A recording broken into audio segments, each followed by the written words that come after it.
Bismillahirrahmanirrahim. Assalamu alaikum. This is Raja Omar on my channel RU Speaks, and on this channel we discuss the IGCSE and O levels Pakistan studies and global perspectives.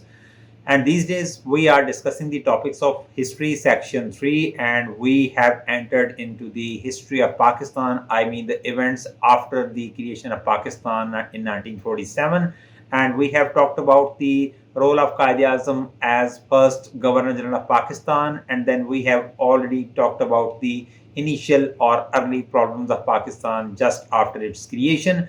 Now moving on to the next one, that is the Ministry of Liaquat Ali Khan, and then Ministry of Khawaja Nazimuddin. So these are the two ministries we are going to discuss today. So here we have the notes of Ministry of Liaquat Ali Khan in front of me. First of all, I will request you to subscribe to my channel RU Speaks, as Raja Omar speaks for you, for the subjects of Pakistan studies, both components, history, geography, and the new subject, that is the global perspective. So be with me for these notes and these lessons. Definitely you will learn a lot. So the Ministry of Liaquat Ali Khan will talk about the plus and minuses, that what were the better things done during that regime. You know that Liaquat Ali Khan was the Prime Minister of Pakistan, who was designated by Quaid-e-Azam Muhammad Ali Jinnah, being the first Prime Minister of Pakistan, and he did something good, but there were certain lapses as well, because of which we can consider that he faced few failures as well. So if we talk about something really very important, that is the objectives resolution of 1949. So that is the first point. It was the outline of the future constitution of Pakistan. It was passed in 1949, and as per this objectives resolution, as I told you, that it was the outline of the future constitution of Pakistan. So this was the first ever move which was made towards the constitutional development in Pakistan, as Pakistan was running according to the Government of India Act of 1935 at that time. But after the passing of objectives resolution in 1949, it was perceived, and it was hoped that Pakistan's own constitution would be drafted within a few months. But still, objectives resolution was there, but Pakistan could not be able to get its first constitution till 1956. So this was the first ever move towards the constitutional development, and focused on the principles of Islam and human rights, and it gave the clear guidelines towards the making of the constitution of Pakistan. But still Pakistan was unable to draft its constitution in the early 9 years. So designed to deflect criticism from religious leaders. So as this particular document, I mean the objectives resolution, drafted that the state would be an Islamic republic, and here it would be made possibilities for the people to move according to the teachings of Quran and Sunnah, and in the same way minorities would be given due protection as per, and they were allowed to live their lives according to their own religion. So all those points, and judiciary would be made free, and over here on this state, being the Muslim state, the real ruler or the lord of this land would be Almighty Allah, and the representatives would be working under the guidelines given by Quran and Sunnah to rule this land. So all those points which were related to the Islamic teachings or Islamic governance system, they were included in the objectives resolution, and they were the part of this one. So it means that this particular document clearly gave the idea that the future constitution of Pakistan would be the Islamic constitution, and it would be based on the Islamic ideology, and state would be declared as Islamic Republic of Pakistan. So it means that this particular document was really very important, and the religious leaders, they were asking for that how the state would be governed, and what would be the official status of the state. That was not given. So this document gave that clear indication that Pakistan would be an ideological state based on Islam, and it would be governed according to the teachings of Quran and Sunnah. So this was the really very important document. And second one, I say the visit of Liaquat Ali Khan to United States in 1950. That was also a greater success. But we will also talk about the negatives of this particular visit by Liaquat Ali Khan later when we will discuss the relations, Pakistan's relations with the United States in the later part of this section. And what were the successes of Liaquat Ali Khan? As you know that you may be getting a question of 14 marks that how successful was Liaquat Ali Khan as the first Prime Minister of Pakistan in the early years. Then you can be having these points in your mind and you must be writing it as level 3 successes, and in level 4 you will be discussing the failures which are given over here down, and failures would be in level 4. So it means that you will be able to complete whole of your question, and then you will give the evaluation in the end in the form of the conclusion, I mean level 5 for 2 marks. So successes of Liaquat Ali Khan, number 1 is given over there as the objectives resolution. This objectives resolution guaranteed Islamic State with Islamic laws, justice, basic human rights, and religious freedom. So as I told you in the beginning that this was really very important document. It portrayed that how the state would be governed in future.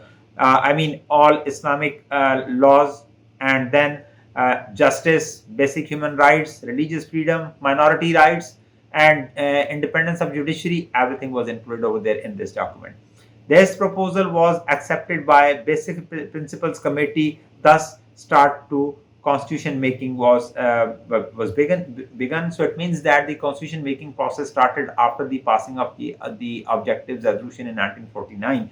So it means that this particular document eased up the process of constitution making. And next one, that is the objectives resolution, appeased ulamas, and with the Islamic reference, this increased the support of Liaquat Ali Khan's government by the religious elements.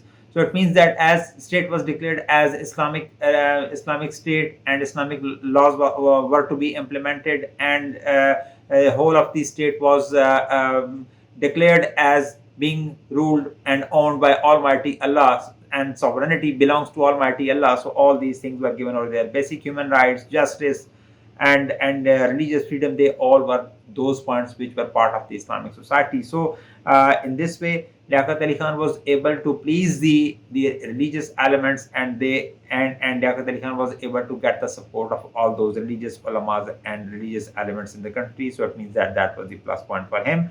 The resolution became the preamble of the 1956, 62, and 73 constitutions. Still, it is important, and thus it is judged as the most important document in the constitutional development history of Pakistan. Sovereignty over the entire universe belongs to Almighty Allah alone. The authority which He has delegated to the state of Pakistan through its people for being exercised within the limits prescribed by Him is a sacred trust. Constitution will be framed for sovereign independent state of Pakistan. The state shall exercise its power through the representatives of the people. Principles of democracy, freedom, equality, tolerance, and social justice as enunciated by Islam will be fully observed.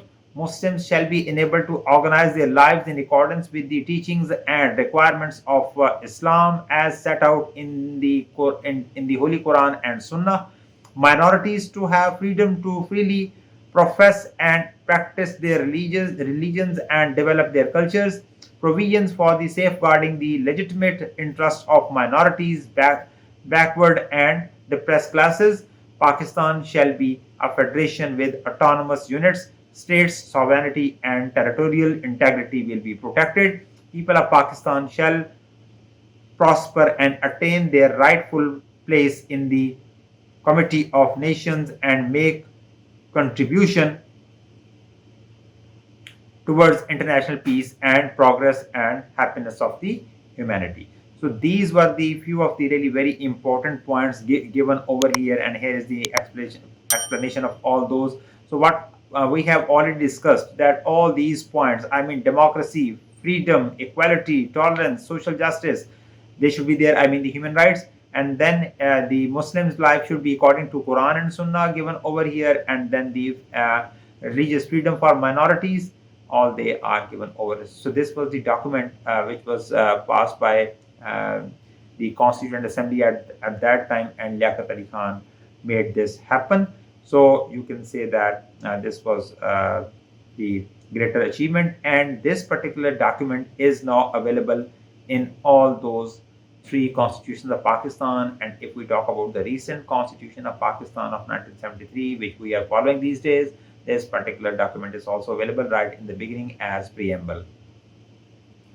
So then Minority Pact of 1950, that is also known as the Liaquat Nehru Pact, fixed the issue of minority rights within the states, and also talked about the refugees movement across the borders and the documentation of all those refugees, so that it should be noted down that how many people were moving across the border, whether the refugees were coming from India to Pakistan or going from Pakistan to India. So proper handling of the coup Rawalpindi conspiracy case, that was really very important. A few of the military officials, they planned to conspire against the ministry of Liaquat Ali Khan, and they tried to overthrow the government of Liaquat Ali Khan, but that was properly handled by Liaquat Ali Khan and the conspiracy was overturned.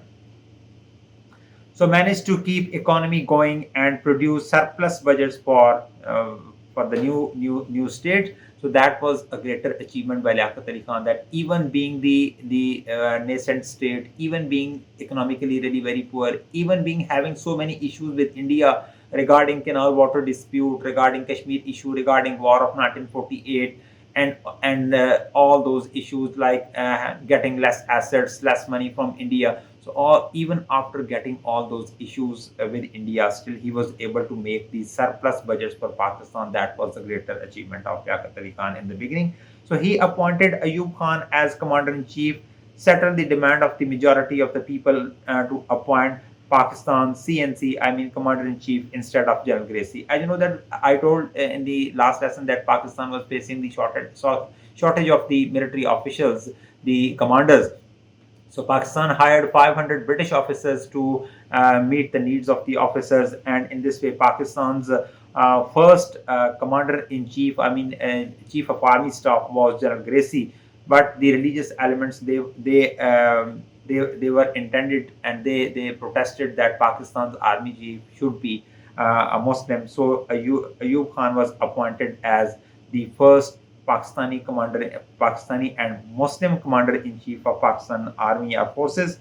So that was again the good step taken by Liaquat Ali Khan, so that to create harmony and to create coherence within the country, and to settle down this particular demand of the religious elements.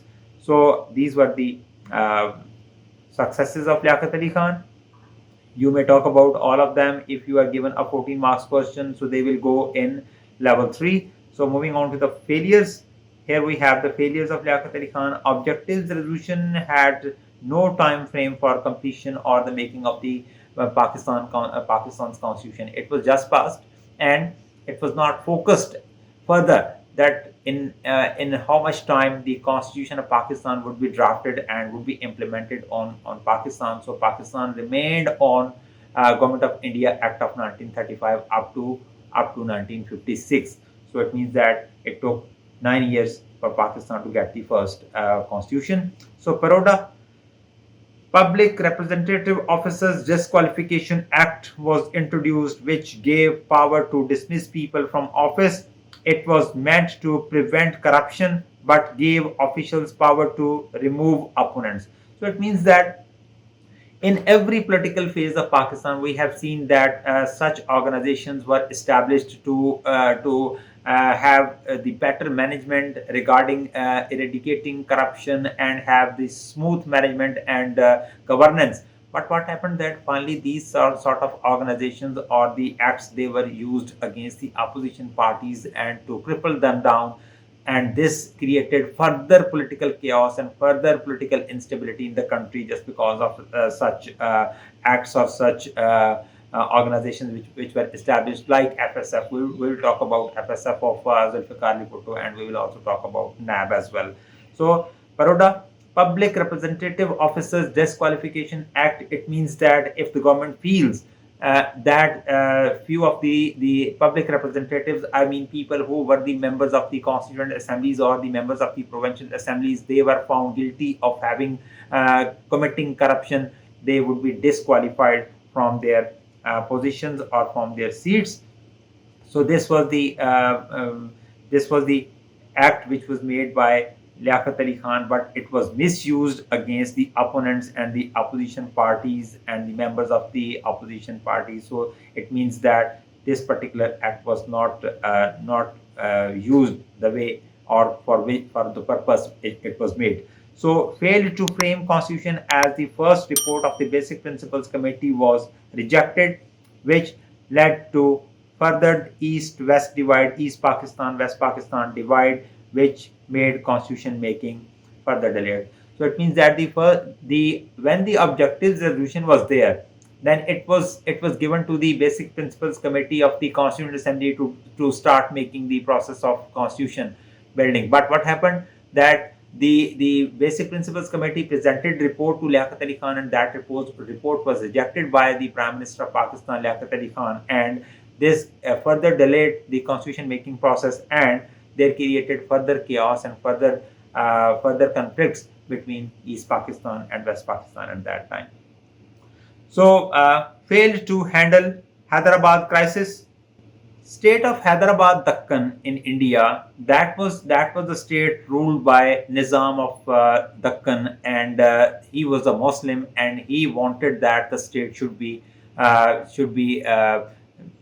given to Pakistan. I mean, should be made, as you know, that as per the 3rd June plan, it was given the choice to the princely states that either state they could join, whether Pakistan or India. So the Nizam of Dakkan wanted that his state should be joining Pakistan.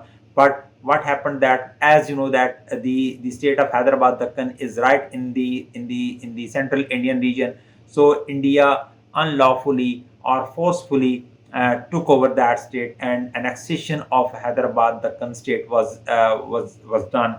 And on the other hand, it was really very much opposite of Kashmir. I mean, the Kashmiri Maharaja was a Hindu and the population was Muslim, and he wanted that the state should be joined with India, and India even annexed Kashmir.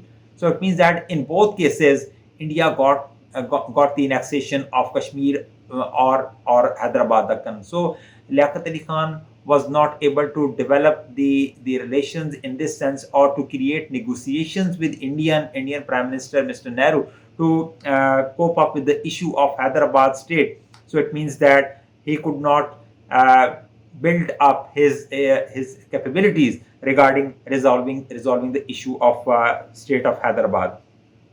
So unable to resolve Kashmir issue, and I believe that that was a time when it was said by some you may say that the foresighted people that this issue should be resolved at the earliest, but Liaquat Ali Khan was unable to resolve this issue. So it is still with us after 78 years.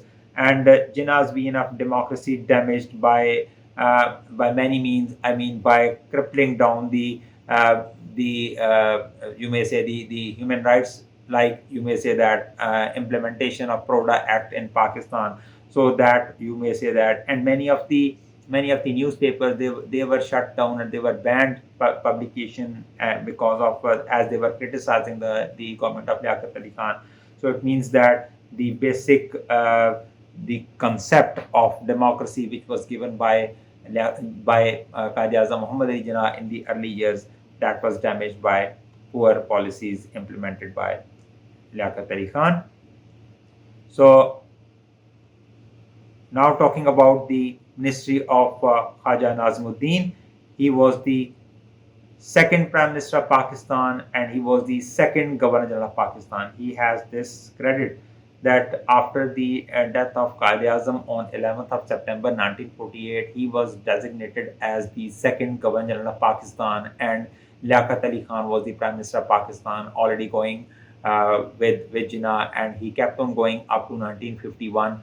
But in 1951, when Liaquat Ali Khan was assassinated in Rawalpindi, then Khawaja Nazimuddin took the charge of Pakistan as the second Prime Minister of Pakistan, and Ghulam Muhammad was made as the third Governor General of Pakistan after Khawaja Nazimuddin. So Khawaja Nazimuddin, the second Governor General and second Prime Minister of Pakistan.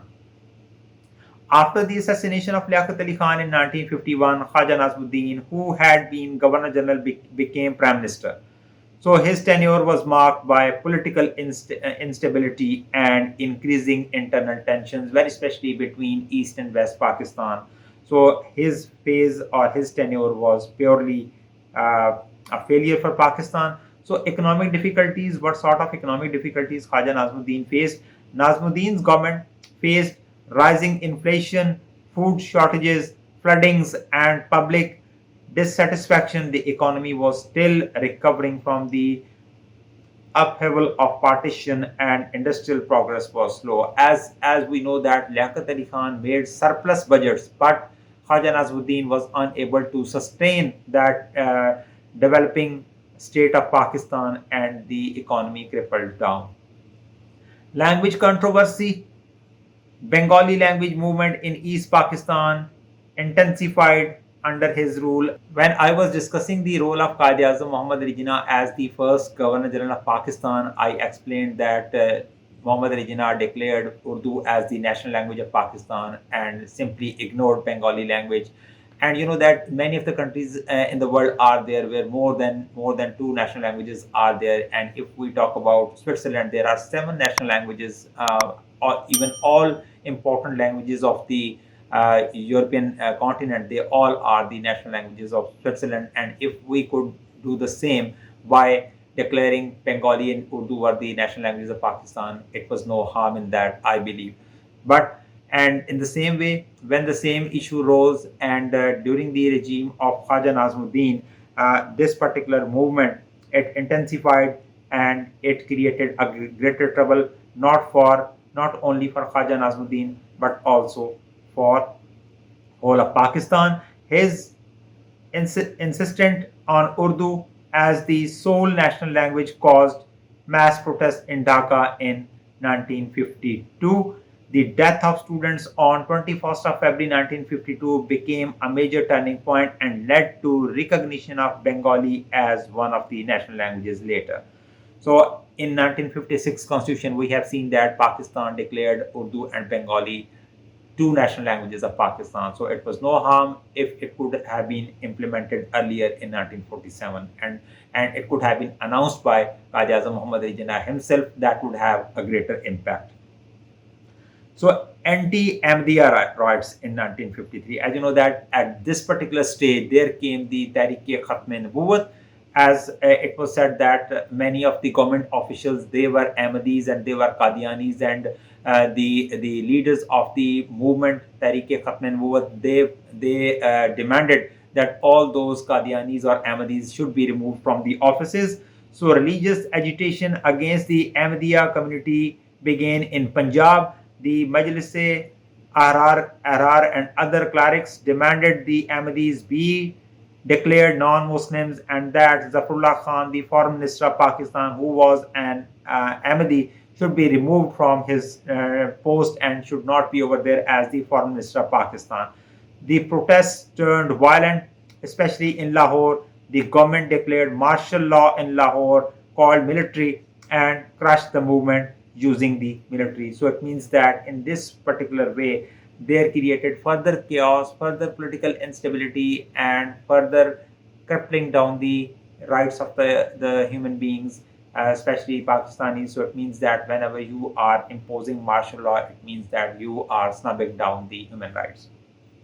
So when Khawaja Nazimuddin became the Prime Minister of Pakistan after the assassination of Liaquat Ali Khan at that time in 1951, Ghulam Muhammad became the third Governor General of Pakistan, as I told you. So Khawaja Nazimuddin survived that religious unrest in the form of the Tehreek-e-Khatm-e-Nubuwwat and those Ahmadiyya removals. So Nazimuddin perceived failure to control the situation, and this gave a reason to Governor General Ghulam Muhammad to dismiss him in April 1953, and there was no more prime minister. The dismissal set a dangerous precedent for the undermining of the parliamentary authority of Pakistan, that governor or president could dismiss the government of the prime minister. So this set the precedent, and it was misused even after many years in Pakistan, and that in 1990s as well. Why it matters? I mean, regarding the ministry of Khawaja Nazimuddin. Nazimuddin's ministry exposed tensions between East and West Pakistan. This clearly showed that these two far existing parts of Pakistan, East Pakistan, I mean province of Bengal, and these four provinces over here in Pakistan, they were far, not only 1,000 miles, but in any other sense they were too far from each other, especially over the language issue, especially on the cultural issue, especially on the representation issue, especially on the educational issue, as even the industrial issue. That land was really beneficial for Pakistan, but Pakistan could not sustain it, and tension rose between East Pakistan and West Pakistan on many of the issues. It marked the first time a prime minister was dismissed by Governor General, highlighting weak democratic traditions, that the president or Governor General could dismiss the prime minister. So that was a real negativity towards the establishment of democratic process in Pakistan. The government's handling of religious extremism and its dependence on army paved the way for future military involvements in politics, as we have just explained, that just to overcome that Tehreek-e-Khatm-e-Nubuwwat in Lahore, martial law was imposed. So this gave another precedent that military could be used to crush any of the movements in Pakistan. So this increased the threats to have more involvement of military in politics of Pakistan. Again, it was a negative precedent set by Khawaja Nazimuddin during his tenure. So these were the topics we discussed, that is the Ministry of Liaquat Ali Khan and Ministry of Khawaja Nazimuddin in today's topic. And this is all from my side today. Do not forget to subscribe my channel RU Speaks. Raja Umar is signing off. Thank you so much. Allah Hafiz.